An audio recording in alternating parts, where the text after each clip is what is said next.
You're tuned to The Drive on your 24/7 home of the Black and Gold. Steelers Nation Radio.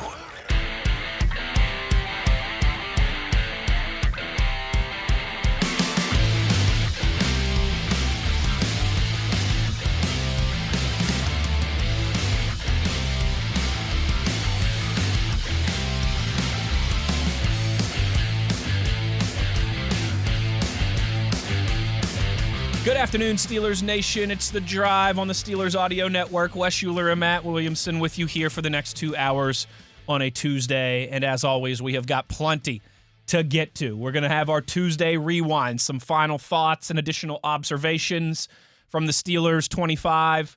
Well, pardon me, the Chargers 25, the Steelers 10. Was that the final score? Did I just mess that up? No, that was the final 25-10. 25-10. 25-10. We will do our fantasy football focus today. I would get it wrong all the time. The day after, I never remember the score. I just know the feeling and was the. I usually have the box score up the day after just to make sure I don't mess it up. Tuesday rewind, fantasy football focus, power rankings, all that good stuff. We're going to talk to Chris Adamski here in about 10-15 minutes. Get all the latest from the South Side from him. But Matt, where we start as always, Mike Tomlin, his weekly Tuesday press conference, and obviously there's a weekly ebb and flow to his press conference. He talks about the previous game, updates on any injuries, and then previews the upcoming game opponent, for the Steelers. Right. And he highlighted 3 areas that he felt were key in the Steelers' loss to the Chargers, Matt. Okay. The first, repeated failure on offense on third downs, coupled with a lack of splash to overcome it. So Tuesday morning is Matt's stats. Yes, it is. The bulk of it. I would say 60% of it happens between when I wake up and from when in the morning. And then I'll do a bunch tonight too. But over the last 3 games, they are miserable on third downs if you combine the 3 games. I mean, it's really, really poor. I mean, it's like it's 14% or something like that. And accentuated by this past week, obviously. Sure. Right. I mean, that's... I'm gonna go back to time possession over and over and over and over, and that's just one more, cause of the symptoms. You know what I mean? It absolutely is, no doubt. 9 games in now. Like I was talking about this with Jerry Dulac when we were doing the Tomlin recap show, the press conference recap show. 9 games in now, like these are even more than trends. Oh, yeah, these are what you are. It is what you are, right. And you are a team that has been out-snapped in all 9 games. You are a team that has been out-possessed in 8 of 9 games. Yeah. That is the boogeyman in the room right now. Like if you're the Bengals, this isn't who you are. There's the Burrow era. Sure. There's the Browning era. There's the Flacco era. Like last year I broke the Steelers season into 3 eras after I was done. There was Justin Fields, Good Russ, and bad Russ. And it was real distinct. And like EPA was drastically different on all those lines. Steelers are, though, this is who you are. Yes. I mean, this is who you are. I mean, of course you get better and worse, but this is who you are. These are not just like, oh, that was kind of a flash in the pan, or boy, you ran into one good defense, or, this is what you are. Absolutely. Second thing was losing the time of possession battle, creating limited chances for Jaylen Warren, and the defense wearing down over the course of the game. This is Matt once again going to the doctor and rattling off all your symptoms. Yeah. And it's all related to the same root cause. Can you tell me those again? The Warren one? Creating limited so losing the time of possession battle that created limited chances for Jaylen Warren and also wore the defense down over the course of the game. Yeah, no question. Again, so much of it can just be umbrellaed with time of possession. That is, to me, is the huge thing. But these are the next step down of why you're losing time of possession. So let's start with Warren. Tim Benz texted me this morning and asked, some of these people think I know every answer to every question. He's like, is it true that Jaylen Warren didn't play You're the oracle of football here in Western Pennsylvania. It's Tuesday morning. I'm doing Matt Stats. Leave me alone. But he asked, is it true that Jaylen Warren didn't play 1 snap on third down? And I think he's correct. I think I saw that yesterday, and I didn't jot it down. But when he said it, it triggered. I'm like, I think I read that and meant to come back to it and didn't. But so I couldn't 100% verify it for him, and I was looking around and I was busy doing other stuff. But I'm not cool with that. I mean, I know Gainwell outsnapped him in the game, and they got into third down, hurry up mode quicker than I would have, or away from Warren in any way, shape, or form. Sure. I can't even write a scenario why Gainwell should have more snaps than Warren if everybody's healthy. Yes. Because it's not like he's a bad third down back either. No, I mean, right. He's the only scenario that should happen is when you were in Dublin and you had no Jalen Warren. Of course, right. Then you hand it to the guy, to the number 2. But another thing I dug up this morning too, yards per route run. I mean, obviously, just a receiving stat. Warren's third amongst all running backs in the league, and every year he's top 5. He's phenomenal. He's so good out of the backfield. So let's not forget that he's an awesome receiver and better in protection. So even if you do get into hurry up, third down, throw mode, I'm fine mixing in Gainwell then, but not outsnapping Warren. Agreed. Gainwell should have a role in that regard because he's good there too. Exactly. That's all he can. That's all he does. But Jalen Warren not one or the other in that area. Right. Now, if some of that is the game is out of reach, we want to save Warren. Sure. That's garbage time's different. Sure. That's totally different. But him not playing on third downs or him not getting enough in the passing game worries me. And the other thing is, another thing I just dug up this morning, over the last 3 games, the Steelers are at the top of the league. I'm not sure where exactly they rank, but it's about 2/3 of their snaps are passes. That's a lot. They're 10th, and so Cincinnati's number 1 in terms of run-pass ratio, and it's Makes by sense. a bunch. Makes sense. And then it's some bad teams like the Titans that are always losing. Yep. But the Steelers are 10th. That's not how they want to play. That's for the season. And then the football database site that I go to also says your last 3. So they're also like 10% higher over your last 3 than being 10th on the season in terms of passing the most, not running the most. Which, again, is especially bizarre when you consider the first of those third games was the Green Bay Packers. Yeah. Where they had 81 rush yards after 30 minutes. 81 yards at the half. Right. On the ground. That's a great point. Right. And then the second half, you just didn't. Just 3 carries in the second half. Right. So, again, all of this is under the time of possession umbrella. But if you throw like crazy, you're going to have bad time of possession. Oh, by the way, the Bengals are terrible in time of possession. Sure. I think they're the only team worse off the top of my head. Because they throw like crazy and their defense is terrible, So there are ways to help. I mean, better on third downs. Maybe Warren should be out there more than Gainwell in every game, of course. Less passing. I tell you I what. thought the running game was getting better. More on that. I want to expand on that at the bottom of the hour when we do our Tuesday Rewind. Because yes, I have some stuff on that too. Yes, I want to get more into that. I want to dig more into what Tomlin said. Correct. But bookmark that one for about 20, 30 minutes from now. We'll talk about it all week because it's really relevant against the Bengals. Third thing from Mike Tomlin was just quite simply, I'm sure everyone agrees with this one, expected this one. When you lose a turnover battle 3-0, you're not putting yourself in a position to succeed. I mean, history is really obvious with the Steelers and turnover battles. Absolutely, especially recent history. Yeah.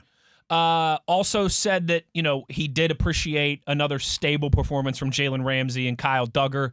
Sounds like Jalen Ramsey's going to stay there. And again, I don't know if they have a ton of options at this point in that regard, Matt, because they're so banged up now at cornerback. I say, what's the corner situation? And with that, here's what we were updated on with injuries. Cole Holcomb and Jabril Peppers limited to start the week, but it does sound like Cole Holcomb will finally be back in the mix after dealing with that illness. This could be rewind stuff too, but I'm about done with Harrison. That was a cute 4-3 package and all that, but he doesn't run well. It's funny you mentioned that. All right, teaser. My 2 Tuesday Rewind observations were centered around the run game and Peyton Wilson. Really? Okay. We'll get there in about 20, 30. Good. We'll get there in about 20, 30 minutes. Optimistic about Isaac Seumalo being able to return this week, which is massive. That's probably the most important of all of these. Right. Scotty Miller finally cleared to practice with that broken finger. So after missing 2 weeks of practice, he'll return to practice this week. Darius Slay still in the concussion protocol. Yeah, Slay was the one I was worried about. So sounds like good news for Isaac Seumalo, optimistic news for Seumalo. Maybe not so great with Slay. In today's NFL, rarely are you back anymore the week after a concussion. It's just the percentages are way down than they were 5-10 years ago, even 2-3 years ago. So, which is probably a good thing. Yeah, on the whole. Right. I'm sure you can still clear concussion protocol in a week, but it happens for whatever reason much less now than it used to. Yes, it does. Yes, it does. And I think there's rhyme to that reason. It's something that we're more in tune to and noticing. But yeah, certainly something to keep an eye on. That's kind of the latest injury update there. Small note, and this will also be a Tuesday rewind type of thing, too. Just I don't want to forget. 2 games in a row now that Pierre got thrown in the action, and I thought he played well. Tomlin talked about that as well. Did he? Said Okay. that they were. I never the get to do exact word Tomlin's was, press but- conference before we sit down, so Yes. I learned with everybody else. I think that there's some quiet confidence that he's going to be all right amongst that group. That's interesting. Yeah. He also mentioned they have released one Thornhill and brought back undrafted Castro, free agent Sebastian Castro, who we saw out in The Latrobe. Bucks grabbed him. Yeah. Yes. Yeah. And I like bringing him back into the fold. I don't know how much he's going to offer you down the stretch this season, but he was one of those guys that we talked about, like, I hope he's in camp next year. Yeah, like exactly, a J.J. Galbraith, some of these guys that we had talked about. Probably not going to make the roster, but I hope he's back in camp with the team next year. Even when they signed him, he was the priority free agent we knew the best. Yes. Like I was like, I thought he'd go in the 5th or 6th round, Yes. and he didn't, Good special teams background. That's what I was going to say is Thornhill doesn't bring much on special teams. That move screams special teams to me. Yes. And it also screams that Ramsey, now I'm just thinking about it, Ramsey's probably not moving for free safety anytime soon because every other safety they have is a strong. Peppers, Duggar, Clark. Nobody else can play deep middle. Thornhill was the only other one. Like we said a couple weeks ago, you got a lot of left shoes, but not a right shoe. Yeah. Only one. A lot of right gloves, but you need some more left gloves. And so, I think that's almost by necessity at this point as well. Yeah, sounds like it. Talk about all these things and more with our buddy Chris Adamski when we return on the other side. Wes Uhler, Matt Williamson, just getting started. It's The Drive on Steelers Nation Radio on the Steelers Audio Network.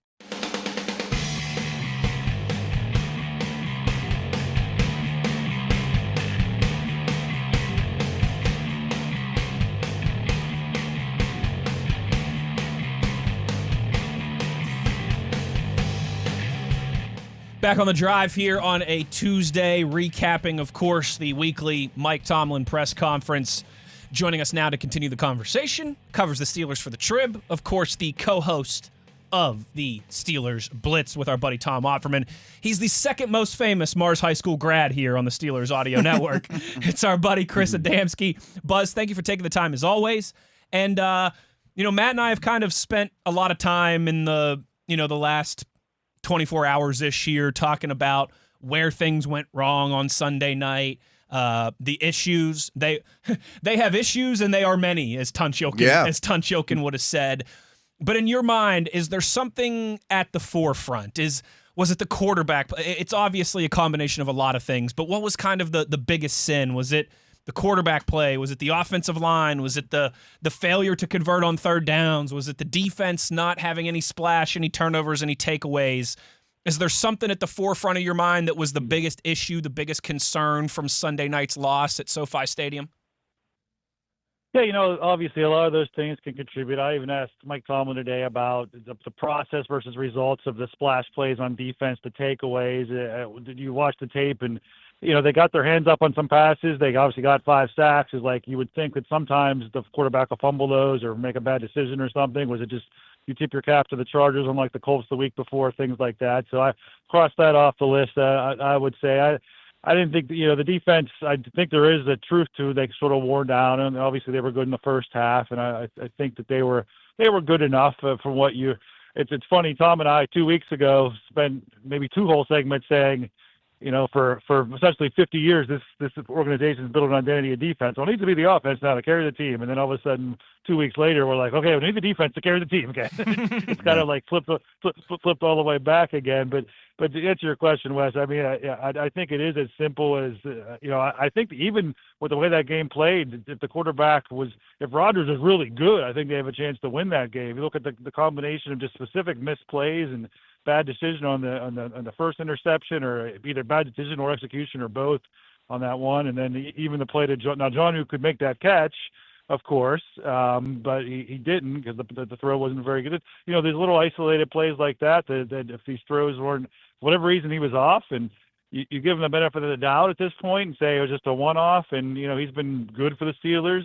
If you want to take the pessimist point of view, I think he's been his worst 3-game stretches these last 3 games, and 2 subpar games probably. So you could say the arrow trajectory is pointing down. I guess if you want to go that way, but I'm still willing to give him the benefit of the doubt here and say, okay, he's going to be better. He's been better on whole. And it's no time to panic about it yet or anything. But yeah, I'd say watching that game that the quarterback play was the number one reason why they weren't very competitive in it. Yeah, I tend to agree. And Chris, I was about to ask you something different, and we'll get back to it. But you mentioned Johnny Smith. Do you agree that he's been pretty underwhelming? I thought he'd be a lot more productive. Yeah, I actually just had Tim Ben's podcast, and we just had a thing on that. Yeah, it's probably. We were all kind of sold from Mike Tomlin on down. Even Pat Freiermuth gushed about him, and judging by his production last year with Miami, that that he's going to be this total weapon down the seam. He's going to make these plays, and they don't even run routes with him that way. Really, they're not even trying in that sense. I mean, he had the shuffle pass touchdown in week 1, and other than that, kind of you struggle to find plays he's made. Period. And for a guy who I don't know how much he was kind of, I don't want to say throwing, because obviously he was a Pro Bowl player, but how much the impetus of that trade was to get him more so than Ramsey, but he still was acquired that way, and they gave him a raise after they got him based off of what he wanted and stuff, and deliberately so what he did last year. But yeah, in terms of this season, you would certainly put him right at number 3 in terms of playmaking by the tight end core behind Darnell Washington and Freiermuth, and that's even kind of trending downward too. So, and of course, he had a high-profile drop to start 2 weeks, the first play of 2 weeks ago, and I don't want to kill him for not making that catch, but again, if you're supposed to be one of your dynamic playmakers who makes that leaping catch, it might be a different game against the Chargers, even for that matter. So yeah, I don't think it's unfair to characterize it that way to this point. No, Chris, Jaylen Warren has been, I think, one of their lone productive playmakers these last couple weeks while the offense has been struggling. Matt and I kind of said yesterday he's done a lot of, taking lemons and making lemonade, taking chicken scratch and making chicken salad, but not a ton of third down usage for him Sunday night against the Chargers. I believe that was something that Mike Tomlin addressed earlier at his press conference today, or you think that there's needs to be an onus to keep him on the field more on third downs, or is it, you got to keep him fresh and monitor his usage? Yeah, well, you said not a lot of third down. There were 0 snaps of third down. I thought it was 0, yeah. That sense that, yeah, he did not get used at all, which is, it was curious in terms of that's how he made a name for himself in the NFL, was being a third down back over the previous 2 seasons, 3 seasons even, for Najee Harris. And I get that Gainwell was kind of brought in. That's what his entire resume has been to this point. For a very good team, the third down back. So I get it, but now we have sample sizes where Gainwell played the whole game, in Dublin, right? And he could play. In other words, the company line to this point from Tomlin is that their explanation is that Warren can't play every snap. Okay, yes, we understand that. I understand that. So this is the way to naturally keep him on the field first and second down. But they're not running very much, the Steelers. They're low in the league in terms of first down run percentage this season. They're in the 20s. So they're not using him up on first down in that sense. And then he didn't play a snap at all on third down there. I feel like it would be better off to see a Gainwell plays an entire series, let's say, right? Kind of like Caleb Johnson did, and get Gainwell involved that way, and let Jaylen Warren stay on the field for a whole series. Now, if you get the 12 plays or whatever, maybe take him. I get it, don't know. But to me, that would make, because Warren out of the backfield, in terms of breaking tackles, making people miss, is it's not exactly, he's one of the better ones in the league, or he's up there, and on your team too, in terms of making a play, especially even a third and long, where you're probably not going to get it, but you give it to him, maybe he makes a guy miss or something, or third and 8 or something could happen. So I don't know if that will change going forward against Cincinnati here, but I certainly think that's an area the Steelers can, because Warren, I think, has been their most consistent offensive player all season when he's been healthy, to be honest with you. Couldn't agree more, and I think you have to ride him. Wes and I were talking through, it's a minor move, but they swap out, Thornhill's gone, bring back Castro, and just talking through it in the first segment, it made me think of two things. First, I think you upgraded on special teams, and Killebrew being out, I think, has something to do with that. And then I just kind of reading the tea leaves thought all the other safeties besides Ramsey are strong types now. So it sure seems like Ramsey isn't going anywhere from free safety. Yeah, a couple of things on that. The first of your latter point there, judging by the way Tomlin talked about in pretty definitive terms, he didn't commit to it, of course, for the rest of the season. He didn't really ironclad commit to it. He's never going to do that. But he went out of his way and during his opening remarks to say how happy he's been with the way the safety's been stabilized with Duggar and with Duggar and Ramsey back there. By the way, Thornhill was catching strays. I feel like all press conference. He said something. We've really struggled lacking in that area. He said it will be there. Then later on, when I asked about the transaction on Monday that you referenced, yesterday that you mentioned, he said, Thornhill's play was not up to snuff. So yeah, there was a lot of negativity. Don't let the door hit you, huh? Yeah. Yeah, exactly. But and then the other aspect of that is in terms of keeping Ramsey at safety is Tomlin gushed about James Pierre. He went on with a real long answer talking about how much he likes James Pierre. We know Danny Smith loves James Pierre on the special teams unit. So yeah. Now that all being said, we'll see what's going on with Slay this week. And concussion, I guess you don't know, especially we sit here on Tuesday, but.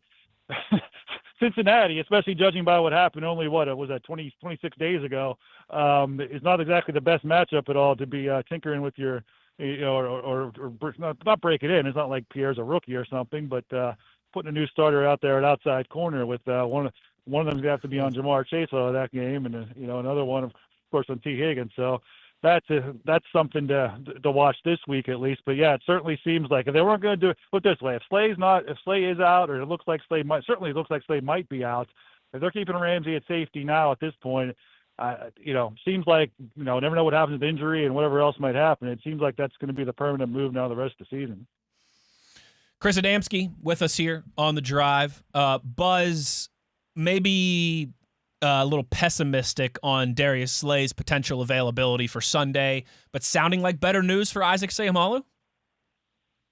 Yeah, that sounded like, I kind of got that impression last week that it might be one of those things like, what, remember he played 2 games in a row and left in the fourth quarter, and then he barely practiced in the middle. I think that was their attempt. Like, okay, let's keep him off his, well, it's not his feet, but keep him on. Don't put any, it's pectoral. So, but you know what I'm saying. Mm-hmm. Let's limit his damage, limit his reps, so we keep him healthy. And then he misses another. We have to leave another game. I think the idea was last week. You know what? Let's just shut him down for a week. Let's just rep all week. Let's mentor Anderson and Pete, and let's go out and play a game, and then we'll get him back next week and run this back again. And the way he talked this week, what he used the word optimistic, I think, about it, and he'll return to practice for almost certainly. Well, I'm sure he'll be limited probably on Wednesday, but he did one limited practice all 2 weeks ago, the whole week, 2 DNPs and 1 limited. So he's enough of a veteran. He doesn't need all the practice time. But yeah, I would say it looks at this point for sure that it's trending up to get Seumalo back on Sunday. Also looks like there's a good chance Cole Holcomb is back. Do you think that's probably the end of Malik Harrison's defensive snaps? Yeah, I don't know. Like I'm probably more bullish on Harrison than most or a lot of people. I mean, all up here over the matter, of course, will be Terrell Austin and Mike Tomlin and what they do there. That'll be interesting to see if they need a week to get Holcomb if they're worried about. Although he's not going to play every snap anyway. He's probably going to play a dozen or so, probably in his role or as it is. So. And I guess the matchup against the Bengals doesn't exactly scream Malik Harrison deployment either. So you have that going for you. I was surprised that Peyton Wilson, what did he play, about 60% of the snaps against the Chargers? I thought he was right, kind of ascending about to the point where he was going to be an every down guy. I thought they might, especially after the game he had against the Colts, that it might be him and Queen out there, if not 100% for Wilson, at least, up there 90% range. And he played a lot less than I thought. Maybe I thought maybe he got to that level, and so I think they'll probably see whatever the illness was that had him out of the conditioning here for a week. But you're right, and more talk it through and think about it, especially the Bengals, the matchup. It's not the run thumping team that Harrison was brought in for, really. Buzz, speaking of the Bengals, last one I've got for you. How do you expect things to go against Joe Flacco and Michael Jordan and Scottie Pippen. I mean, Jamar Chase and T. Higgins this time around at Acrisure Stadium. Got to think they're going to make some kind of adjustment, right? Not going to just run back to the same game plan. Yeah. Yeah, well, I mean, you obviously have an adjustment. You have two new safeties, or two players. Certainly a new player overall. So I'm sure that's what they're hoping. And I agree with Tomlin that it's been their best safety play they've gotten. I do kind of wonder again if it's Pierre is going to be. I'm sure they won't be playing press man. They won't be playing that against them, and they got to make some adjustment. And it's wild, like. Chase has more, unless it changed this week, leading into last week, Chase has more targets than the entire Steelers wide receiver core has. Wow. Blows my mind in terms of that's a stat right there. I think he has 55 targets since Flacco showed up, which is only 3 games. Good Lord. Wow. That's crazy. Right in that neighborhood. Well, like I said, we know what like I said, we all saw this movie just 3 weeks ago. So I certainly wouldn't. I don't want to give away you guys. I assume you make score predictions, but I'm assuming it's not going to be the old 16-13 whenever you predict the score. Probably not. Game. Yeah. I think pretty much the Steelers, regardless, every game the Bengals play ends up being 45-43 or whatever. So it'll be fun to watch on Sunday, at least for everybody at Acrisure. Could be another track meet, certainly, and hopefully we'll see Aaron Rodgers shake off some of that rust or those cobwebs that we've seen over the last couple weeks against a Bengals defense that is always ripe for the picking. Chris Adamski, make sure you're checking out his work in the Trib. Of course, listening to him and our guy Tom at noon on the Steelers Blitz on the Steelers Audio Network. Buzz, thanks for the time as always, man, and we'll talk to you soon. Always a pleasure, guys. Talk to you then. There he goes. The second most famous Mars grad on the Steelers Audio Network. How about it? Tom, also the second most famous Lebo grad. Lebo dude, right. On the Steelers Audio Network. It's kind of funny that combination is in 2 different shows. It is hilarious. Yeah, it's pretty good. That needs to be a new. Every show on the Steelers Audio Network needs to at least have a Lebo grad or a Mars grad from now until perpetuity. Yeah, I tell you what, man. Maybe having different safety situations. Maybe. Yeah. Maybe. It's better than it was. But I'm already a little worried about it. Yeah. Already a little worried about it. I think Chase is going to get a lot of targets. It's like, Paul Skeens is going to throw 102-mile-an-hour fastballs. It's coming, but that doesn't make it any easier to deal with. Right. Exactly. Sometimes these guys are that good. Yeah, absolutely. Don't think there's any chance that Joe Burrow is going to play, but that's obviously something we'll continue to monitor. I think he said this morning he's shooting for Thanksgiving-ish. Oh, so that would have him out 2 more. His window just opened yesterday, so yeah. I mean, it doesn't sound like there's any chance this week. Okay. So certainly something we'll keep an eye on the injury reports, of course, as we roll along later in the weeks. But when we return, it is time for the Tuesday Rewind. We've got observations, and they are not pretty. For the most part. I mean, it wasn't a pretty game. Wasn't a pretty game. That makes it hard to have pretty One observations. of mine was going to be, Pierre was better than people think, and the safeties were better than people think. We've already covered that stuff, though. I mean, there was some good stuff. Yeah, let's do some Tuesday Rewind when we come back on the other side. We'll kind of final thoughts and observations from Chargers 25, Steelers 10 before we start to turn the page and look ahead. Wes Uhler, Matt Williamson. It is The Drive on Steelers Nation Radio on the Steelers Audio Network.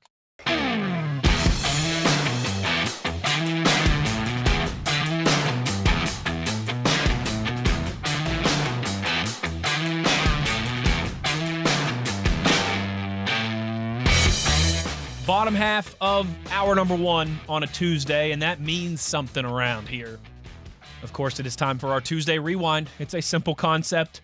Monday nights, Matt and I go back and rewatch the Steelers' previous game. We share additional observations and thoughts that we didn't get to on kind of Monday's just download, instant reaction show. Need some things to simmer and marinate a little bit, too. Exactly right. Speaking of simmer and marinating, I made some excellent corn chowder last night, Matt. Oh, yum. Yeah, a little bacon, nice. Little cheddar cheese. It's soup season. You a soup guy? Oh, big soup guy. Big. Super Steeler soup. Can I tell you that I still have It was from Sports Illustrated for Kids. You remember Sports Illustrated for Yeah, Kids? yeah. That was like my jam when I was I think it came out after I was really a kid 7, or 8, would 9, care, 10 but I would have years loved old. it. Yeah. Like that was like my grandparents. That was part of my Christmas gift every year. Is they renew my subscription to That's Sports cool. Illustrated Right. for Kids. John Elway's hamburger soup is in there. Wow. It's delightful. I still have it in our little recipe book. It's so good. I'm gonna have to make that at some point That's great. before the season is over. But yeah, it is soup season, and I'm excited about that. But it is Tuesday Rewind here today. Matt, we each have a couple that we want to get to. Do you want to start what? Do you want to jump into because we've kind of teased it a little bit? You want to jump into the Peyton Wilson and the Malik Harrison and. Yeah. My observation was just they were taking Peyton Wilson off the field too much. I think that's true, I think he's been one of the brighter spots of the defense this season. And I understand it worked in a way against the Colts. Don't get me wrong. But I don't 60% of the snaps, whatever it was that he was on the field, I want Peyton Wilson closer to 90% of the snaps on the field. Yes. I don't want him on the sideline that often. So I agree. Now I'm going to counter it a little. I'm sure their logic is he's just not a big-time take-on run defender, old school, Levon Kirkland. Harbaugh-style football, right, yeah. Right. He's a run-and-hit guy more than a take-on old-school dude. However, that's what the whole position is around the league now. I mean, and I understand stopping the run's important. And he's not a bad run defender. He just defends it differently than Harrison or whomever, which obviously he's not going to come down. Different body type. Right. Yeah. He's got a strange body type, to be honest with you. He's got a high waist. He's got short arms. He's 6'3" or 6'4" or whatever. Doesn't look like most linebackers. No, he doesn't. Now, I only think of this, so pull back the curtain, and I do Matt's stats. The special teams bullets are the hardest ones to come up with because there's not that much to talk about new week to week in the special teams world. And usually I have like 2. Boz finally missed one. Right. I mean, and I usually have like 2 or 3 or maybe 4 bullet points, depending if I can find something interesting. Sometimes only 1. But when I'm struggling, and I couldn't come up with much for the Bengals, I go back every periodically and I just go, these are the Steelers special teams snap leaders. Okay. He's near the top. People don't think about that. That's a good point. But it takes a lot out of your body. I mean, those are big collisions. And a lot of sprint. You're running 40, 50, 60 yards downfield. So if you just covered a punt or a kickoff, do you really want to cover Christian McCaffrey out of the backfield the next play? Yeah, right. So I wonder if that's a factor. I also think that this is just a hunch, but I do think since the Killebrew injury and this Castro move and Sermon and these guys being elevated, I think they're trying to figure out their special team snaps a little bit more. Totally. So maybe they'll take some away from Wilson because that would make sense, you're playing actually. defense. That's a good thought process by you. I'm just wondering if that's in the mix because, I mean, that's the kind of stuff people don't think about, but organizations do. So, yeah, I'm on board with that. I think he's one of their best 11 defensive players, clearly, if not their top 6 or 7, right. Yeah, I think he might even be in the top half of that best 11. I would even be open to making him the green dot, never leave the field player. And I think Queen gets too much of a bum rap around here for whatever reason. Because they signed him from outside the organization. People are hard on him. Big free agent it's their deal. money. Like it's their money. Yeah. But I would be open to the idea of Wilson also being the green dot, never leave the field guy, and Queen plays 75% of the snaps. Yeah. That could happen next year or soon. I don't know. I certainly think it's a possibility. I think he's been one of the bright spots on that defense this season. Yeah. But your special teams point is well taken. He can't play every defensive snap and and then run down a bunch of kickoffs and a handful of special team snaps.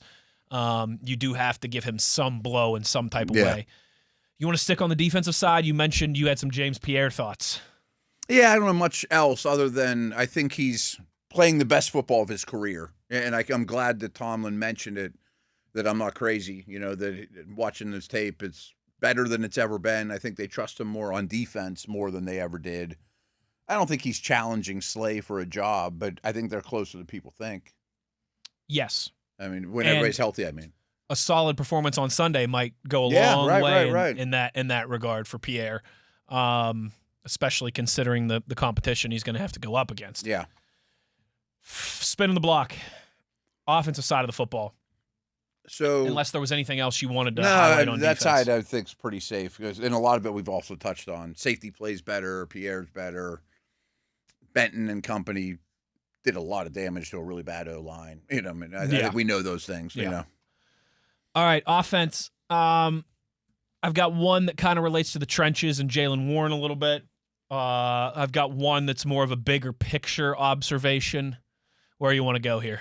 What do you want first? Take it away. All right, let's start with this one because this isn't something we didn't mention at all yesterday and haven't yet today. There are concerns with this offense. We've talked about them. Yeah. Protection, run game, time of possession, Aaron Rodgers' performance as of late, wide receiver performance, tight end performance as of late, all these things that we've discussed. One thing that we haven't talked about, red zone success for this offense is suddenly very fleeting. It was great for early. First half of the season, it was literally best in the National Football League. Right. And that's important for an offense that isn't getting down there a ton. They weren't getting there a lot, but when they were making hay. Mm-hmm. Now they're not getting there a lot, and they're not making any hay. That, to me, is a maybe you could even call it a secondary concern because a lot of these things work in tandem. When you're not running the ball successfully, when you're not getting good play from Aaron Rodgers, of course, you're not going to get to the red zone. You're going to struggle more when you do. All this stuff goes hand in hand. That's what this sport's about. It's not like a whole, one hitter, like your eighth hitter's not hitting well. Correct. I mean, right. It's a whole ecosystem. Complementary football. All these things are in the same kind of sphere, in the same kind of ecosystem. But red zone success that felt like it was a real strength for this team for a while seems like it's going in the opposite direction, that it's like very fleeting over the last few weeks. Yeah, it's a good one. They're not getting there much, and when they do, they're not having success. I mean, we often talk about, hidden yardage and turnovers and time of possessions and even like sack differential and explosive differential and stuff that we've talked about more and more. But sometimes you also got to be like Tomlin said, better on third downs. Better in red zone. I mean, those are two areas I look at every week in the stat pad. Who's good and bad on third downs and red zones? Key indicator every week. Yeah, this has been going on since I've known anything about football. You do that. Right, these are old school stats that are still very relevant. First off, an observation I have is I have a new respect, and I definitely underrated the Chargers front seven. Yeah. It's No way better than I thought. No doubt. I thought Khalil Mack was playing hurt. Caldwell, the rookie nose tackle type, along with guys like Hand that no one's ever heard of, are pretty darn good players already. They throw that three package of three outside linebackers with Tui and Owe now, along with Mack on the field together. That's a pretty darn good group, especially against the pass. Bud getting a handful of snaps. Yeah, I mean, if that's your fourth dude, it's a pretty good that's fourth pretty dude. nice. That's pretty nice. And he's not the player he was when he left here, but he's still a high-quality depth piece for sure. Absolutely. That, throw him in there 10, 15 snaps a game. So I do want to give on these Tuesday sessions, if the opponent deserves more credit, you got to throw that stuff out there. And really, the best way, and we said this going in, I mean, their pass defense is great, their run defense is bad, which goes back to, why aren't you running the ball more? Why you still at such a high percentage of pass? That makes less and less sense to me, seeing how the game went. A concern I have is it's Rodgers, but it's also the passing game, where they're very, very low in play action percentage still. And we know it's a lot of shotgun, but you can still run play action. And there's studies that it doesn't matter how well you run the ball, play action still. Yes. Play action's still the same. Moats and I used to argue about that all the time. I don't believe it. I mean, I think he doesn't either, but I'm like, listen, the numbers are the numbers. There's lies, there's dang lies, and then there's statistics. So I believe both of you, I guess. So side note, I believe when you use play action, it helps you no matter what, basically.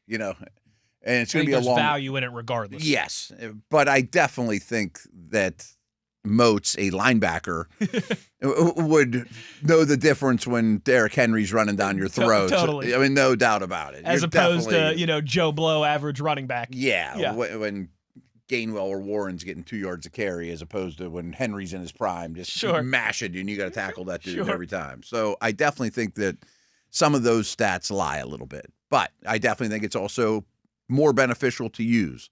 But they're at the bottom of the league now. There's only like 3 or 4 offenses using play action less.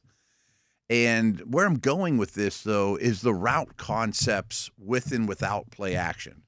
I have no data to support this, but so many of the non-play action throws from Rodgers are predetermined at the line of scrimmage, which he's great at. But they're almost all, boom. I mean, they're all the real quick stuff. Out in 1.5 seconds. Yes, and sideways stuff, or boom, just getting this guy's hands. And the play action stuff is the longer developing, go through my reads quarterback pass stuff. protection needed. Right. He's doing a lot of wonderful quarterback stuff before the snap, but not a lot after. Yes. And we opened the show of you are what you are at this point. Defenses now know this stuff 1,000%. Absolutely. You can get away with it for a couple weeks, maybe in September. Yeah. But these defensive coordinators are millionaires too. And like you mentioned, Bud. Bud is, he's an edge guy. He's 270 pounds. We've seen Bud Dupree. He's a big human being. He's dropping into throwing lanes in non-play action situations, knowing that the quick hitters are coming, Yep. It was all right there on film. Yeah. And it worked out very well for the Chargers. Last one I've got, Matt, is just, I will put my hand up and I will say, if it worked, we're singing the praises. If it doesn't, you're second-guessing it. It's one of those things. That's one of these coaching. Life of the National Football League. Right. And I do give the Steelers credit for, we slam, in particular, this coaching staff often. I'm going the general Steeler fan media big picture, not you and I, for being too static. Just do what you do and stick to it. Okay, don't be stubborn. Try something different. But hindsight is 2020. I didn't understand the revolving door at left guard. You start with Andres Pete at left guard. You bump Anderson out. You get a procedure penalty on Pete on the very first snap of the game before even anything had happened. It backs you up on your very first series. You go 3 and out. I think that was part of the issue with establishing the run. I understand. Not to mention Pete's been inactive much of the year, too. It's not like, boy, this guy's so good that we have to get him on the field. Exactly right. Again, if it would have worked out, we'd be sitting here these last two shows singing the praises, and they tried something different, and it worked, and the Chargers weren't ready for it. But it wasn't working, and they continued to try and shuffle around too many parts there. I just felt like part of the O-line's offense, all about continuity, too. all about continuity and rhythm. Right. And they just, with that revolving guard at left door, they never established any of it Sunday night. And it started right from Jump Street on the very first play of the game. Okay. If that ends up being a 12-yard run on the first play of the game, rather than jumping off side, we're singing a difference. I'm not naive enough to not admit that. But in hindsight, when you watch it on film, it looks pretty jumbled. It looks pretty confused. It looks like a lack of continuity. So just like our Peyton Wilson conversation, I'm at least going to try to rebut it a little bit. Absolutely. First of all, you mentioned that first play of the game. Chargers kicked the ball out of bounds. You get the ball to 40. I'm like, I know. Oh, baby, let's roll. This is at least going to be a field goal on this. Worst case scenario, you pick up a first down or two, and you're jumps in off Ball's sides range. and like almost nullifies that right off the bat. Yeah. Like, what are we doing here? They just gave you a gift. It had nothing to do with you. They blasted out of bounds. Start to 40. I mean, it's such an advantage nowadays. You had 2 first downs, and you're in Ball's territory. I'm with you on terms of the left guard situation. Now, what we didn't mention is, if Siamalu doesn't play, I don't want Jumbo, corned beef, whatever, to go away, though.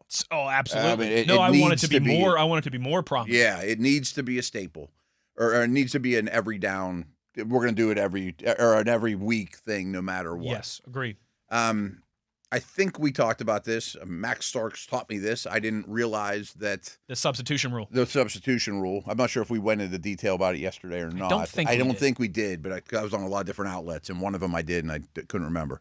So if you're a tackle eligible, like you have to, if you're 74 is reporting eligible. Yeah, if you have to report eligible, you cannot stay in the game the next snap at a different position as a non-eligible. Yes. You know what I mean? So Anderson, he can't go from the extra offensive lineman right back into the starting left guard. Correct. On back-to-back snaps. I didn't know that until yesterday, for a play. to be honest with you. I didn't know that until like a week or two ago, Max told me. Okay. So I don't think the announcers knew thing. it. Yeah. Right. But Max obviously would. So that's a little weird in itself. So there's a handful of snaps where Anderson's not on the field and Pete is, even though you'd prefer Anderson on the field because of what you did. Now, my other counter argument against you, but I do agree with you as a yes or no statement. I think Pete only played 10 snaps or 8 snaps. It was under 10. It wasn't a lot. It's not a ton, but still. So what's the answer, I guess, is the next question. If Ciamalu can't play this week, what do you do for Jumbo? I don't know, but I think I'm leaving. Tell Pete to do that? I think I'm leaving Anderson at guard. Yeah. You know, I kind of think I am too.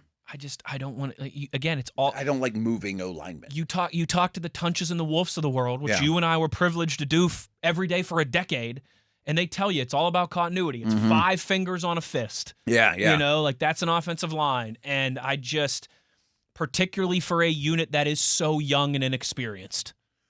Yeah, you take Ciamalu out of that, and he's the new piece. You know, I mean, it's like, doesn't Anderson need to be there every down too, or you know, Broderick and Frazier have 20-some starts in their NFL careers. The rest of those guys are still very, very light in the wallet in that regard. I am willing to hand up. If it would have worked, we would have spent 10 minutes yesterday singing their praises. And they tried something different, and we accused them of being too static, and they got aggressive, and it paid off. But yeah, I want to see them continue to use that corned beef like you mentioned, but I don't want it. You got to find a way to do it without a revolving door at left guard. So we've had this conversation with Chris Halleck and I think some of the other beat guys over the last 2 weeks, knowing that Ciamalu's been dealing with stuff. Sure. And it's been thrown out there that you could do it that way, or Calvin Anderson can just be the 6th guy now. Yeah. Because I guess he's done a little bit of it. I don't think he's done a ton because he hasn't seen the field that much. No, but he has played a lot of different positions throughout his career. Yeah, exactly. He's a versatile guy. So maybe that's the answer. Or Pete, who's also played tackle. I mean, he came in the league as a first-round tackle. Maybe he's your 6th guy. You trusted him enough to start him at left guard. Yeah, and maybe we'll never have to talk about it again and see him all he plays. But that would be the ideal that's scenario. That's the ideal situation. So I just don't know what the answer is. But I'm with you. There's a reason that the largest human beings on a football field are the only ones that don't rotate out. Yes, correct. You would think they would get the most tired, but D tackles, D linemen are rotating in and out, but left guards and centers and right tackles aren't, you know. There's rhyme to that reason, Matt Williamson. Hour in the books. Another hour to go. When we return on the other side, we'll start with a little fantasy football focus. As we're getting closer and closer to playoff time, the road is narrowing in your fantasy football leagues. We'll get into some waiver wire conversation to start hour number 2. Wes Uhler, Matt Williamson, it is The Drive on Steelers Nation Radio on the Steelers Audio Network.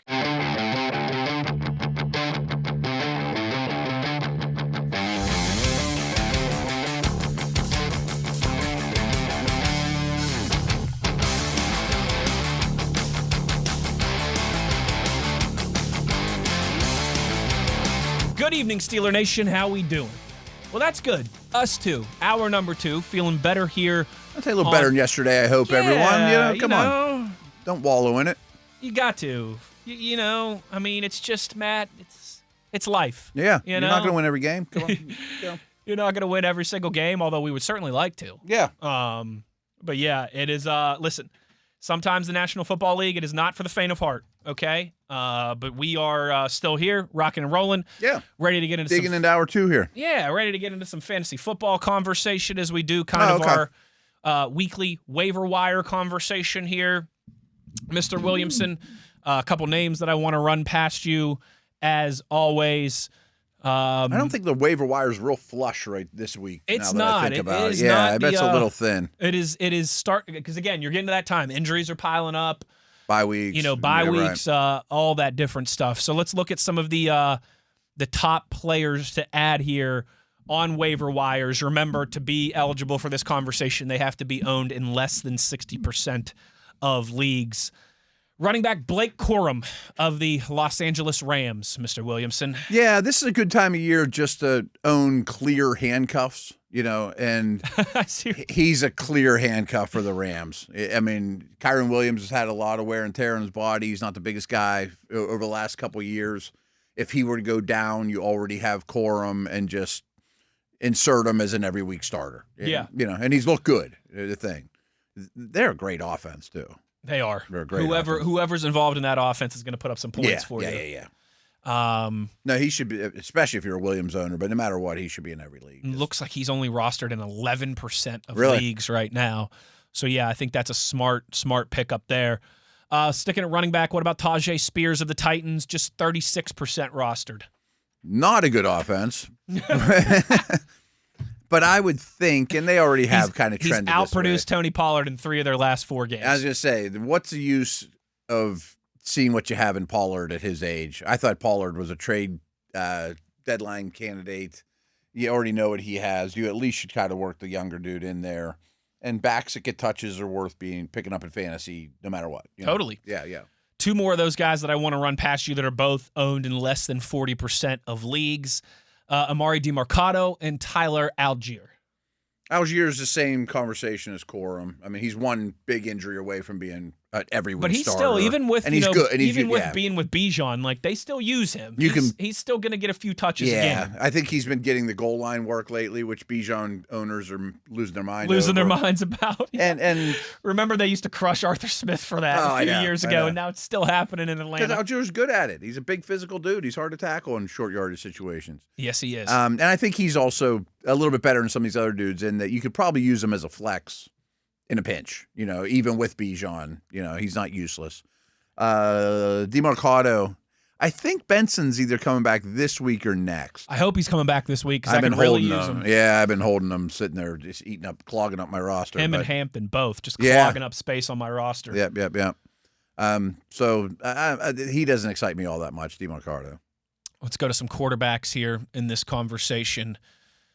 Going to throw some possible names for you for quarterback waiver wire pickups. Marcus Mariota, Joe Flacco, oh, Lord, especially this week, and J.J. McCarthy. I guess Flacco's my favorite.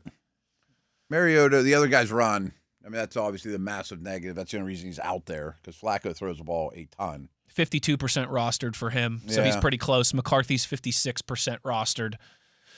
I mean, none of them I'm doing jumping jacks over, but if your guy got hurt, I get it.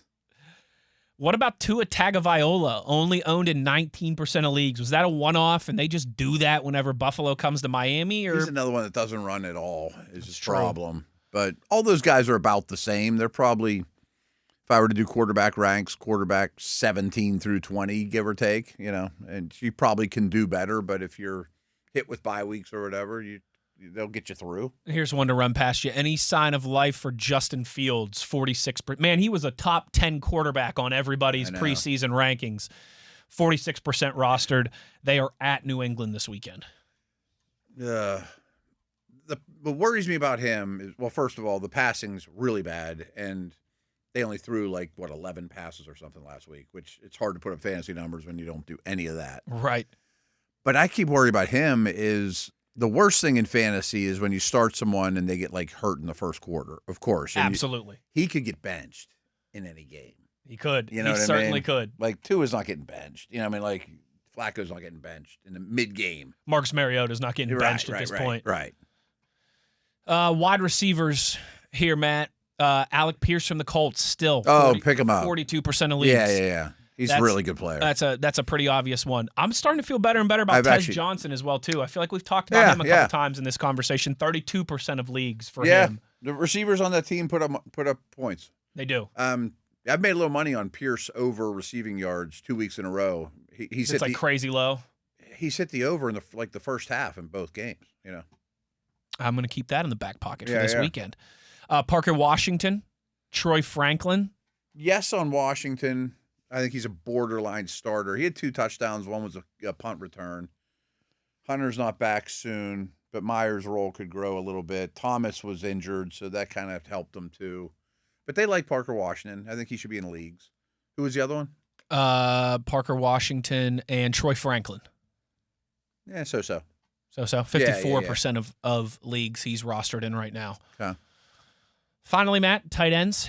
Colson Loveland still available in 46%. I would jump on that one. He's trending in the right direction in a big way. He could be a big ad for somebody heading into the postseason here. Their offense is putting up a lot of points, too. It is. And the defense is bad. It's kind of a Bengal-esque situation. It's a better Bengal-esque situation, but very similar, yes. Cole Kmet is coming back to the lineup, but still, I think Colson Loveland is... No, they're playing their young guys on purpose and building something. They are. Yeah. What about Cade Otton of the Tampa Bay Buccaneers? 42% rostered.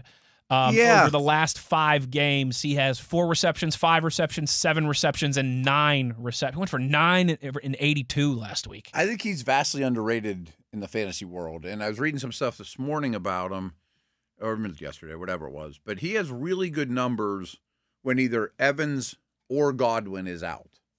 And they're always out. So they're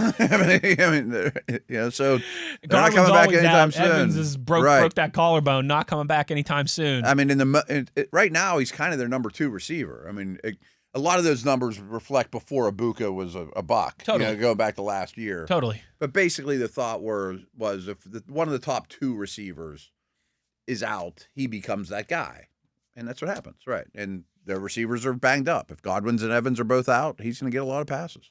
All right, couple quick hitters on defense and kickers before we get out of here. I don't even know what Dale used to make fun of me. I mean, I don't know who hardly any team's kickers and punters are. I know punters. Right with you. I can maybe name. Shock people, name like 5 or 6 around the league. Kickers, though, I think much. Kickers, more. I'm decent, but you might be like Santos, and I'll be like, who's he kick for again? Cairo Santos. Yeah. Kickers available in. That are less than 60%. Yeah. Spit it out, Uhler. Less than 60% rostered. Cam Little, Brandon McManus, Evan McPherson.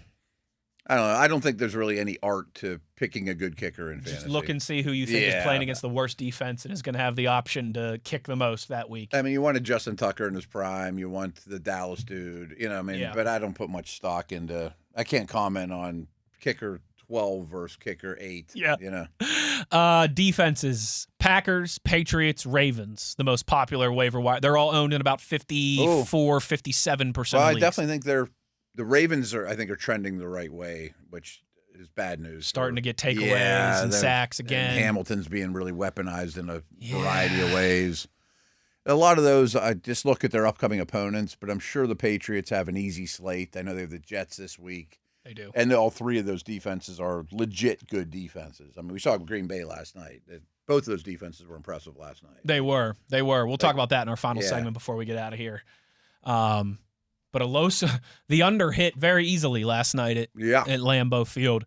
I think that about covers the what are we fantasy now? Waiver wire, week 11.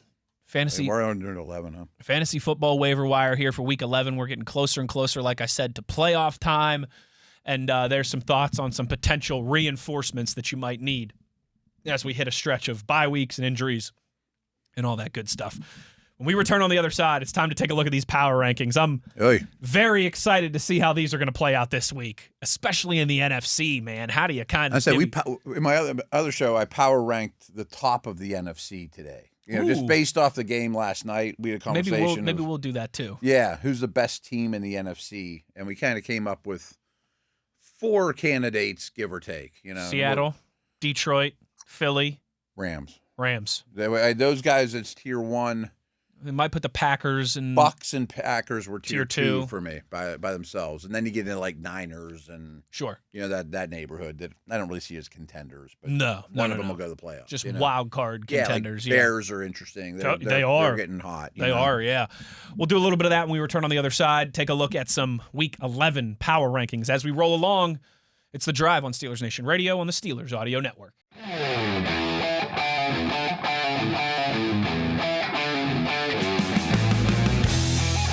To the power rankings we go, a Tuesday tradition unlike any other. And, of course, if you've been rocking and rolling with us throughout the season, you know we start at number 32. We start on the back end. My last name, Uhler, starts with a U. Matt's last name, Williamson, with a W. We were typically buried at the back of the alphabetical list when we were in element. I remember having to wait last for, for everything, right? The water fountain line, the lunch line. And then you get the cool substitute teacher that would come in every once in a while and be like, you know what? We're going to flip it around today. We're going to go from the back half of the alphabet first. And you'd be like, yeah, guys. I think I told you this story, though, but I used to complain about that when I was 6, 7, or whatever. And my mom's like, I was Zabrovis. Zabrovis, right? I want to hear it. You're like, I was last, period. 26 out of 26. Right. Can't get any lower than that. Matt, number 32, I don't think there's any surprise here, but it is the Tennessee Titans. Yeah, I think that's pretty clear at this point. To talk about a team that's playing young guys, I mean, they've turned to all their rookies, just trying to find anything to kind of hang their hat on for next year. But it's going to be a crawl to the end for Tennessee. It's relevant now, but with the Browns losing to the Jets, you know how ESPN does like their predictions and stuff. They went from like a 9% chance of having the first pick in the draft to like a 26% chance. The Jets did. No, the Browns by losing. Okay. Yeah, that would make sense because their odds went up by losing because the Jets won. Yeah. Okay, yeah. But I bet Tennessee's got to be right there. They only have one win, and I doubt they're favored again. No, and like they've got a pretty solid division. I don't know. Yeah. I don't know what the schedule, but like if they still have to play Jacksonville and Indy and Houston one more time, what are they going to be? 2-15? I mean, right now. I bet they win one more game, 2 more games at most. Maybe. Yeah. It's going to be an interesting one. It is. I would like Tennessee to get the top pick because they're not going to take a quarterback. Yeah. But I they're open for business, right? Then again, if the Jets and the Browns are right behind them, those certainly are 2 teams that will be in that market. The New Orleans Saints checking in at 31. I'm a little surprised. That's too low. They won. Yeah. I think Tyler Shuck is showing some good things. Yeah, there's at least a conversation that they won't be in the quarterback market. Yes. We'll see, but I think I would pick them over the Titans, the Browns, the Jets right now, the Raiders right now. Yeah, they're better than all those. The teams. Giants right now. Yeah. But they check in here on NFL.com's number 31. I think that's harsh. I do too. Yeah. And they traded away 2 starters in Shaheed and Penning and went out and won a game. Yeah, I would have them a few spots higher. Mm-hmm. But I'm also not going to complain about being ranked 31st versus 28th. Right. Cleveland Browns check in at number 30 after falling to the Jets. Just 169 total yards. Didn't turn the ball Miserable over. game. Still lost. Allowed 2 touchdown returns on special teams. It's it's more of kind of just the slog of the bottom of the order here. But they have a defense. They do. I mean, when you're talking about the garbage teams, at least they have something to hang their hat on. I think the Saints have some talent, some playmaking talent on offense. Mm-hmm. The Browns have a defense. Yeah, the Browns have a defense. That's maybe more to say than about some of the teams at the bottom of this list, but the Jets just beat the Browns, so I don't think you can, as much as I think Cleveland is a better team than the Jets right now. I would have the Browns still ahead of the Jets, but I know then you read the comments and they're like, didn't you see the game? It'd be a difference if that game happened 5 weeks ago, or something like that, but with it just happening on Sunday, I get it. But the Jets just check in 1 spot ahead of Cleveland at 29, so not much better. They have no passing game. They've sold off some of their best dudes. I think they're pretty miserable. Breece Hall and a cast of not so great. Although they do have, I think, some building blocks on that offensive line. That's one thing that I would be. That's what worries me about the Browns. Hopefully they've built that nest a little bit for their next quarterback. Yeah, I think that's why they weren't shopping Garrett Wilson. They would need somebody for the next guy. You'd try and keep Breece Hall if you were them going forward, wouldn't you? I guess. You're going to have the cap space. You'll definitely have the cap space. You want a solid running back for your next quarterback. He's probably not going to want anything to do with staying there. No, he wanted traded. I think they're going to. I guess I would. Some beat reporters that I saw think that they'll franchise him. Cool. Which, I guess he's worth that. That's 1 more year, safety blanket for your rookie quarterback, presumably. Fine. He's a good player. Oh, he definitely is. Number 28. The Las Vegas Raiders, who continue to just lose in painful, excruciating fashion. Yeah. I would probably have them a couple spots lower than that, but it's been a little better with a healthy Bowers is a big part of it. I think that is, and Gentry's looking more and more serviceable, but I'm reaching here. Banged up on the offensive line. Yeah, not good on the Geno Smith has O-line. been playing poorly. Yes. Chip Kelly just not able to kind of find any solutions in that regard. They've been one of the more disappointing stories of the NFL season. In a big way. Yeah. I didn't think that they'd make the playoffs or anything. No, but I thought there'd be hope. They'd win 7 or 8 games and at least play some meaningful football this is time going the of right year. direction at least. Yeah. And it has been quite the opposite. Giants check in at number 27, Matt. Fired their head coach, Brian Dable. Mm-hmm. Jackson Dart exiting with a concussion. After a few weeks of some glimmer of hope there for the Giants, it's been all downhill since. Yeah, and I thought Dart was playing well in the game he got hurt. I think I've been hard on Dart, but he's getting better. With quarterback stuff, progression reading, etc. But he does take a beating. It sounds like Joe Shane will return to help hire the next guy, which I kind of I don't know if Shane's a great GM, but I think that's smart in that I don't want a new coach, a new GM with a second-year quarterback. I at least want to have some stability for Dart. Yes. And I would have them above everybody we've mentioned. I think so. Yeah. I think so. That's not a bad job for the next coach. I mean, Neighbors, Andrew Thomas, one of the best left tackles in the league. Young pieces on that defensive line. D-line, right. So at least you have stuff in place. You presumably have a quarterback, They've lost 4 straight, and don't look now, but their next games are against the Packers, the Lions, and the Patriots. I knew going into the season they had what was projected to be the hardest schedule in the league. They could be another one of those. Let's get them up there high, and because they're not going to draft a quarterback, I don't think. And I don't see many more wins on their schedule. Another potential team that might be open for business. 26, it's going to be a long back half of the season for these guys. Back-to-back blowout losses. No Jaden Daniels. Ooh. It's the Washington Commanders. 5th straight loss. 4 of those, Matt, have been by 20 points or more. Oh. This is the first. That's all terrible, don't get me wrong, but this is the first team I would put in a tier above those other ones, though. I think in general, but I don't know about right now. They're playing so badly, right? Yeah, they're a mess right now. And it probably won't get better. If they were playing the Saints right now, the Saints might be favored by 1.5. Yeah, the Saints don't belong at 31. No, they don't. You're right. That's a little bit of an outlier there. Number 25, and heading to Pittsburgh this weekend, it's the 3-6 Cincinnati Bengals. That might be a little harsh, too. I mean, the offense is still pretty good. I think the offense is above average. Yeah, I do, too. I don't think it's great, but the defense is the worst. Dreadful. Yeah, it's the worst. Maybe the worst in the National Football League. Up to number 24, up a few spots after an impressive, one of the more surprising results of this season, beat down of the Buffalo Bills. It's the Miami Dolphins. That's right. They should be moving up, I right. think they're better than all those teams. They're better than all those teams. I mean, Waddle and Achan and Tua. I mean, those are legit dudes, Did you see what Mike McDaniel did after the win on Sunday? I thought this was pretty funny. Nothing comes to mind. So there's a notorious spot in Miami near the stadiums. It's called Elbow Room, okay?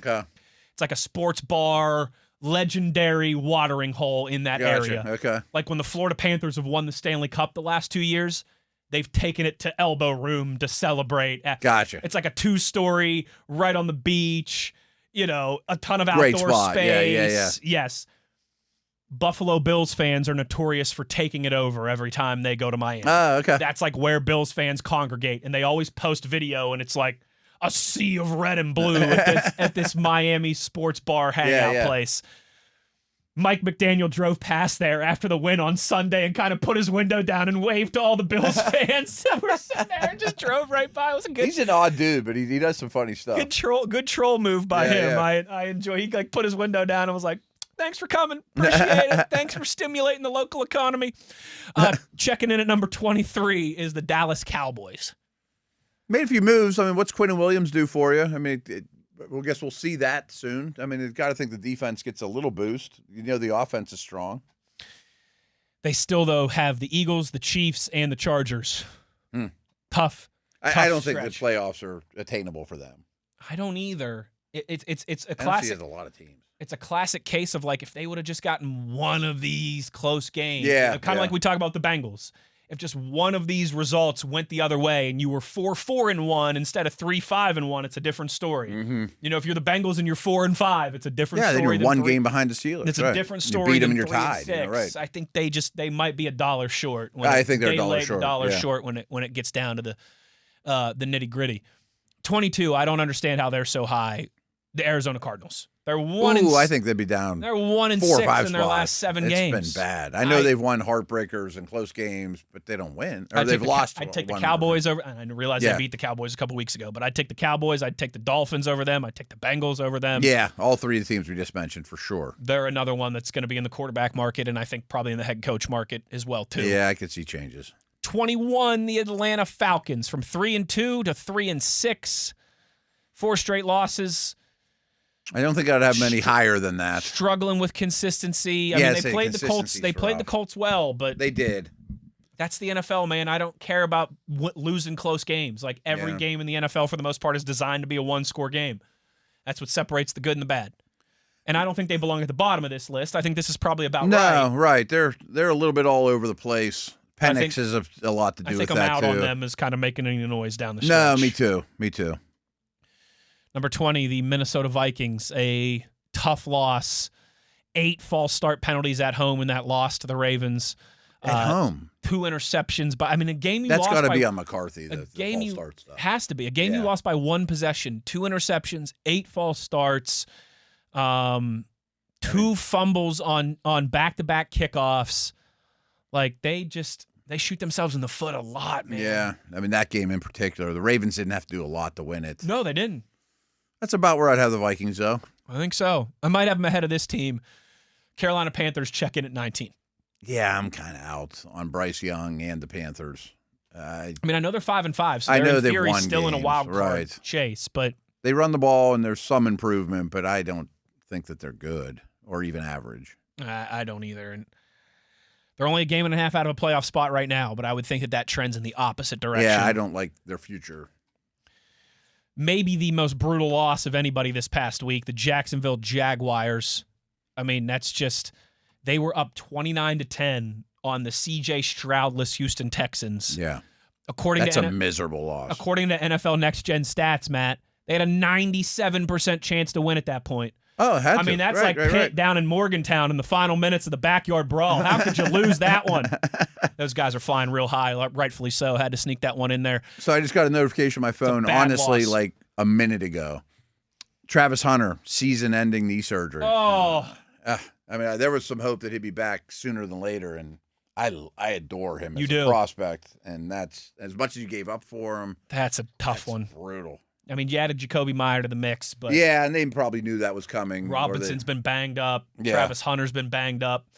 It's tough. Yep. It's tough. They're still 5-4. Still got plenty to play for, That's but they're a huge loss for them, though. And again, the difference between 6-3 and 5-4 for them is a world of difference. could they get it back together and be one of the final 7 teams in the AFC? I guess, but I'm definitely betting the answer is no to that. Like, they weren't happy to see the Chargers win. Like right now, if I You told know. you Christmas weekend, are the Jaguars playing an important game or not, I might lean towards not. Definitely not. Whereas a week ago, I would have said for sure. Yeah. I said yeah. I'm not saying they'll definitely make it, but they'll be playing right. important games down the stretch. Like, I think I don't know Houston about now. will be and they won't be. Might have done a flip. Yeah, might yeah. have seen a flip flop there. Speaking of Houston, they are a spot above the Jags at 17, That's fair. 4-5, hanging Great around. defense. Yeah. 2 games out of that final wild card bid, hanging around. They've got Tennessee this weekend. Should get back to 500. And then hey, if they start rattling off a couple wins, they're going to be right in the mix down the stretch. Yeah. I think the division's the Colts. I mean, of course, but Totally. they could be that 7 seed that gets hot. At number 16, a team the Steelers are going to see here in just a couple weeks. It's the 6-3 Chicago Bears. They're rolling. I'm still not completely sold that they're good.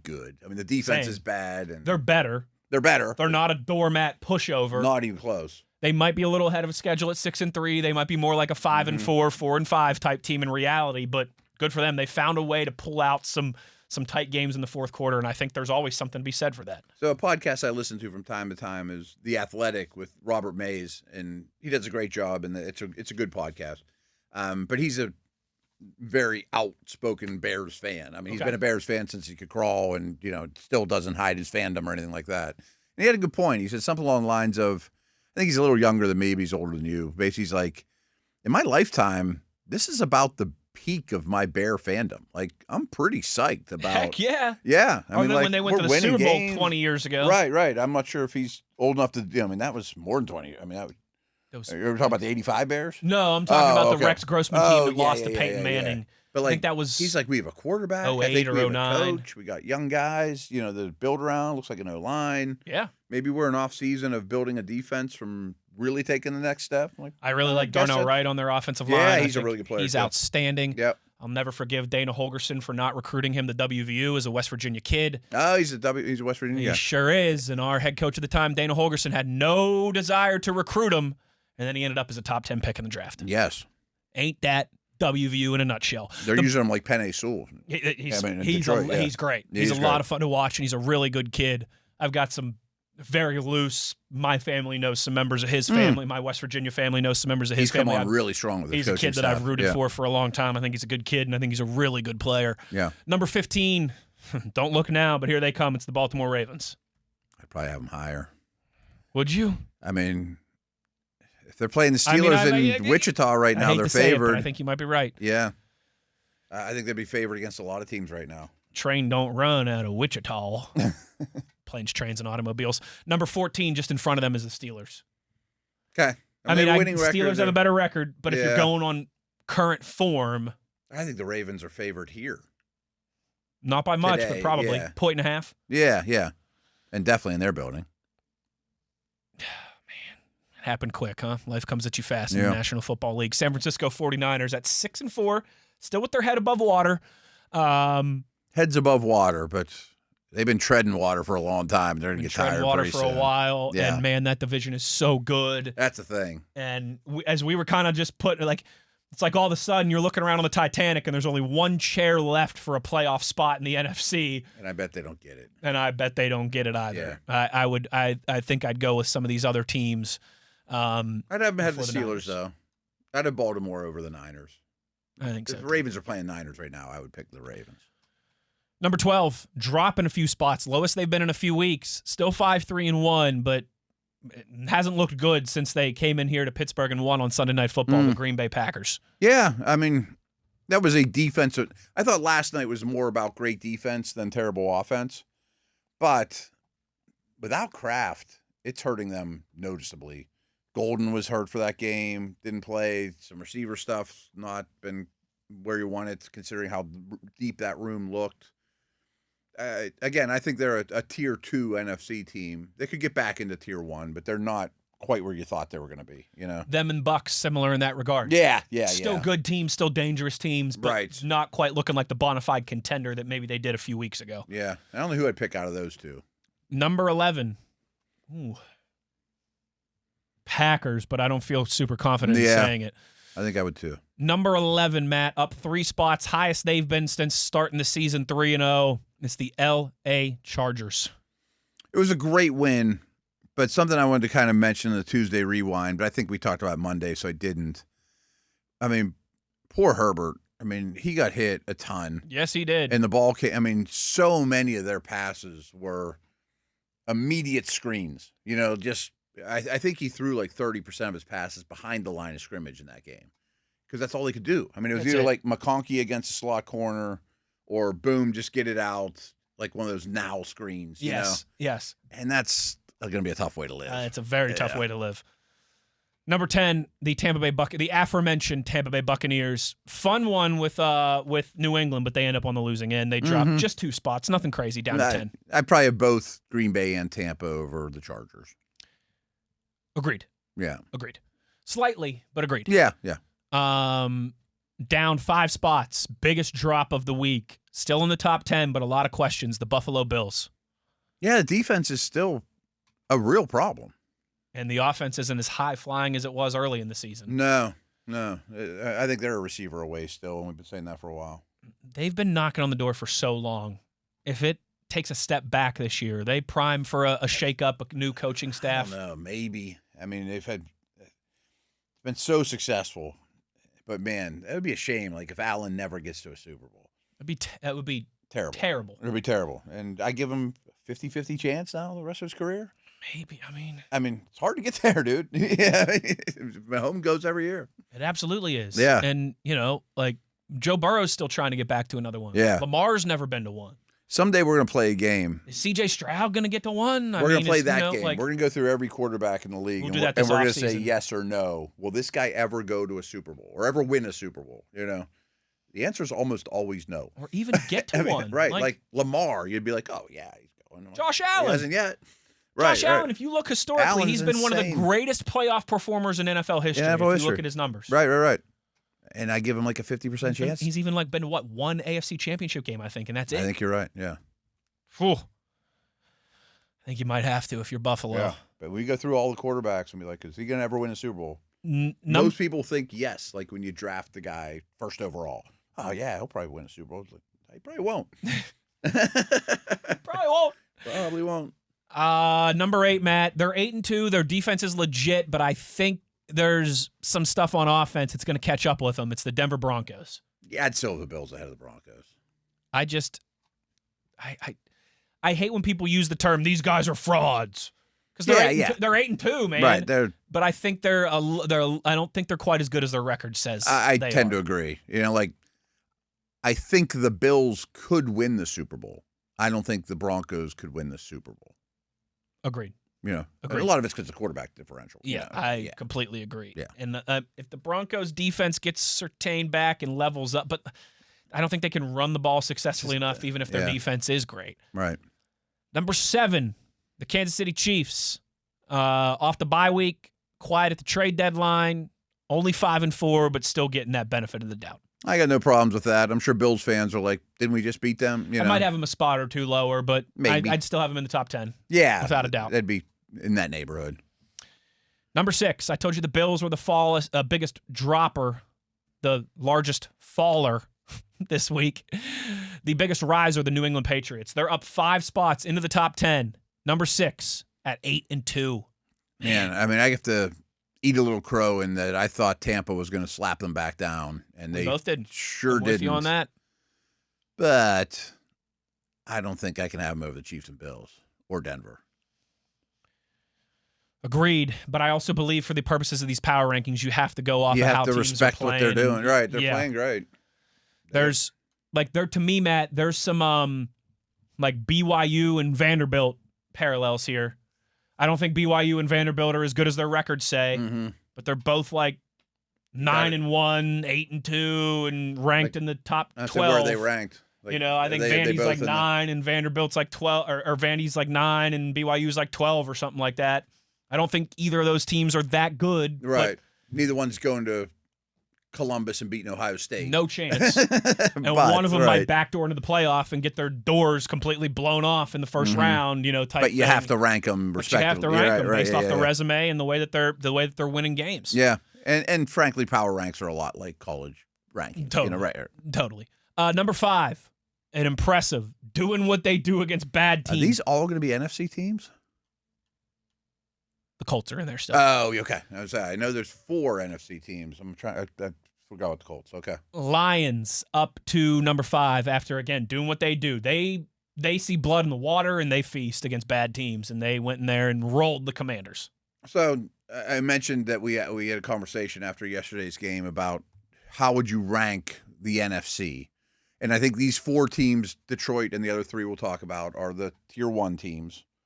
Tampa and Green Bay, the Bay of Pigs, or the Team 2 or Tier 2. But I went Green Bay, Tampa Bay, Bay squared. I went Rams, Seattle, Baywatch, Philly, then Detroit. Rams best, Seattle 2, Philly, then Detroit. And that was who's the best right now. I agree with the Rams in Seattle. But I also said if I had to swap bet Detroit and Philly, but I don't hate your order. Yeah, and I also said though if I had to bet, Rams have the best quarterback play of those 4, which I think puts them at the top for me. I think they're the best offense in the conference, and Seattle's the best defense, but the Rams aren't far off. I also think they have the best coach, but what I did say is on November 11th, I think the Rams are the best team in the NFC. But on November 11th, if I had to pick who I think will be in the Super Bowl, I would take the Eagles. It's fair. I mean, they're going to win their division. They're going to host the game, if not more. They've been there, done it, and I think they're trending very much in the it's fair up. I don't have much to add to that. I think that's well said. Number 4 is the Philadelphia Eagles. Pardon me, I didn't want to leapfrog them there. At 7-2, they check in at number 4. Gritty, ugly, but gritty win last night at a tough place to win. Yeah. Did you see the sign that they installed in the this was pretty cool. I saw it, and maybe it's been there before, I don't know, but it's the first time I've ever seen it. One of my Eagles buddies from back in my Philly days that I follow on Twitter tweeted out a picture of it. In the tunnel in the hallway from the Packers locker room down to the field, they have this big sign on the wall that says something along the lines of, today is somebody's bucket list. Like the sign basically says like amongst our fan, this is a bucket list for somebody to be watching a game here at Lambeau Field. Go out there and play like it. Yeah, okay, that's cool. Kind of play like a champion today. Yeah, there's fans out here who this is their bucket list to be at this game right now. Go out there and honor that. Don't let them down. I forget the exact wording of the sign, but I thought that was pretty cool. That's a good way of looking at it. Yeah. Number 3, the Indianapolis Colts. I'd have all 4 of the NFC teams ahead of them. Yeah? And I like the Colts. I think they're good. I mean, don't get me wrong. And I think you might be right. But I'm not sure. I'm not sure I could put Daniel Jones at the same level as those guys. DeForest Buckner hitting IR is not great either. Ooh, he went to IR. Yeah. No, then I definitely would. Don't like that. Mm-mm. They have the Rams at 2 and the Seahawks at 1. I think you and I might flip-flop that, but I also don't have a ton of beef with that. No. It's not like Seattle's offense is bad. Correct. Right? Correct. And in fact, Darnold didn't play that well, and they still rolled, which is... He didn't have to do anything. He didn't have to do anything. Passes, yeah, those two rough fumbles. But Oh, yeah, he did have 2 fumbles. I think there's a clear... We're starting to get to a clear line of... I think they play this week or next. They might play this week. They play soon. Yeah. Yeah, they do, and that's going to be... There's a couple of heavyweight fights coming up. Going to be a lot of fun. They do play this week. Wow, nice. In Seattle, 4 o'clock game. Okay, good. That'll be good. We can get to that after Steelers-Bengals. Awesome. Absolutely. They got I tell you what, the Rams go Seattle and then the Bucs, both at home, but back to back. That's 2 tough games there. Yeah. They win both of those. They're definitely going to be number 1 on the power rankings for sure. Yes. One more segment to go, Matt. Maybe a tweet or two. We've also got some breaking news out of Cincinnati that I want to get to with you. Oh, on the really? other side. Yeah, we'll do that when we return. Put a bow on this thing. It's The Drive on Steelers Nation Radio on the Steelers Audio Network.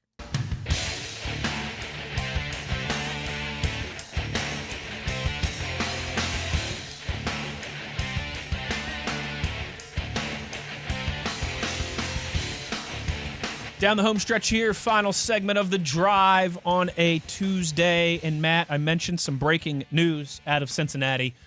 I kind of teased it up a little bit, but Zach Taylor just had his weekly press conference, and he says Trey Hendrickson is listed as doubtful for Sunday's contest against the Steelers. Okay.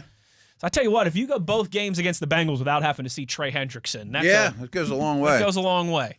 I don't know how motivated he is to get out there, to be very honest with you. So I wouldn't be. I think it's fact, but sometimes, I think Schefter put it out, which means it's chances are is true. But one of those guys posted this, that nobody offered the Bengals a second-round pick for Hendrickson, and I don't think anyone offered a third. With his contract situation, I kind of get it. It'd be That's one thing if you knew he was going to be locked up for the next couple years. Right. I mean, I think the Bengals plan on franchising him, which he'll hate. I mean, he absolutely will hate. Rightfully so. Yeah. But it made me also think, it's easy to blame the Bengals in these contract negotiations, but maybe he's overvaluing himself. If you're the Lions and want to trade for him, you probably wanted to extend him if you're going to give up a second or something. Absolutely. It'd be one thing. If you're a contender and you could have gotten him for a 5th or 6th round pick, okay, fine. We'll rent him for the rest of the year. He could be the difference in us getting to or winning a Super Bowl. Mm-hmm. But yeah, if you want to extend him, you're like, I'm not giving up a 2nd or 3rd round pick and paying him $30-some million a year. Right. And I also think that the report also mentioned some injury stuff. That maybe maybe he's not passing physicals easily right now. And I think he was banged up coming into the season. He was. He was. Certainly. And hey, maybe when it's Micah Parsons and he's still only 25 years old, different world. You take a risk on a guy that's got some lingering injury stuff, but not when you're... The other teams in the league are pretty smart. They might be like, he's on the decline, even though he came off a great sack season. Absolutely. What's he have left? I don't know. Wanted to get to one tweet here, Matt, that I thought was pertinent to kind of tee up tomorrow. So real quick, Henderson was doubtful. Doubtful. Oh, okay. Listed as doubtful to play this week. Doubtful on Tuesday is almost 99% he's not going to play. Yeah. Mike Tomlin said that they're going to prepare as if he is playing, but I like you said, I think from his standpoint, why would he want to? Right. All he's going to do motivation does he have to play? All he's going to do is potentially hurt his earning power this offseason. A tweet here from Paul, Matt, like I said, to get us out of here. This kind of tees up a conversation we'll have tomorrow.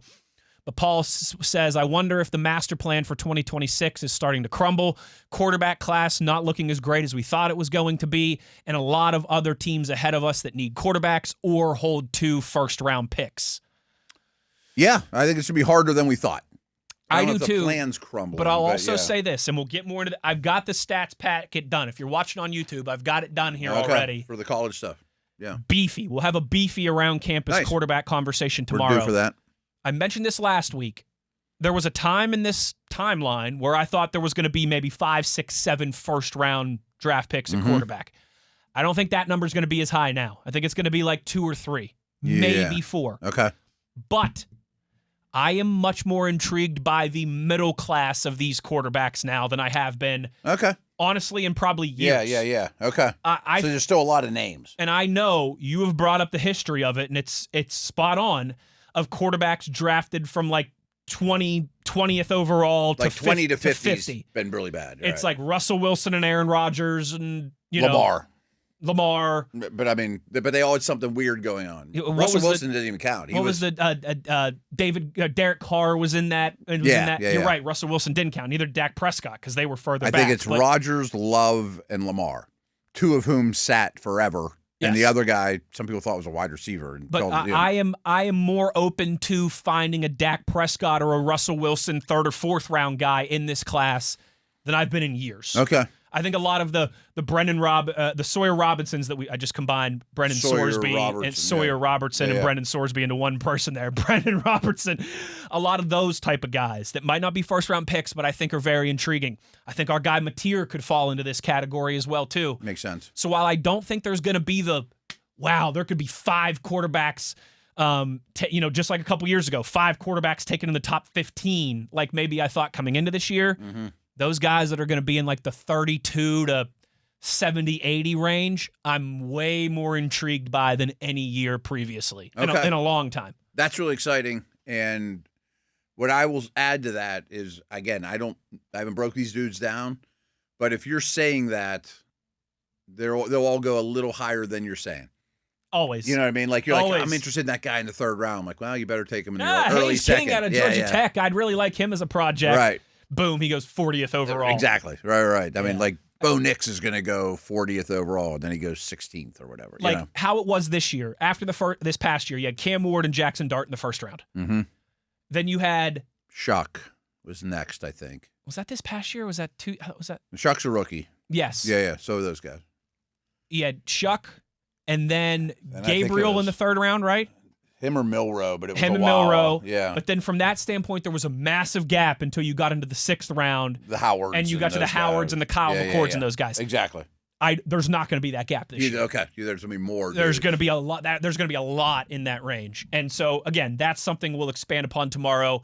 A lot of you, we've loved it. We've gotten tweets about, what about Sorsby from Cincinnati? What about Robertson from Baylor? What about Hayes King from Georgia Tech? That's super cool, though, that all these names are popping up. We're going to get into them all tomorrow, baby. It'll be maybe the beefiest around campus segment that we've had so far this year. And my list of like your must-watch or games to keep an eye on Saturday is, I think, bigger than it's been all year. This is one of the better, I think, college football slates, particularly from evaluating it from a quarterback standpoint as well, too. So awesome. We'll do all of that tomorrow, catch up with Chris Halleck, start to get into some of Matt's stats, all that good stuff on a Wednesday. Thanks to Chris Adamski for joining us today. Thanks to Tyler V, Mr. TV, for video producing everything on the YouTube side of things. And a big shout out to, of course, he's not the Bard of Bourbon, but we're going to come up with a nickname at some point. Matt Williamson. I'm Wes Uhler. Take care, everybody. We'll talk to you tomorrow. As always, you know where to find us. It's on your 24/7 home of the black and gold. It's Steelers Nation Radio on the Steelers Audio Network.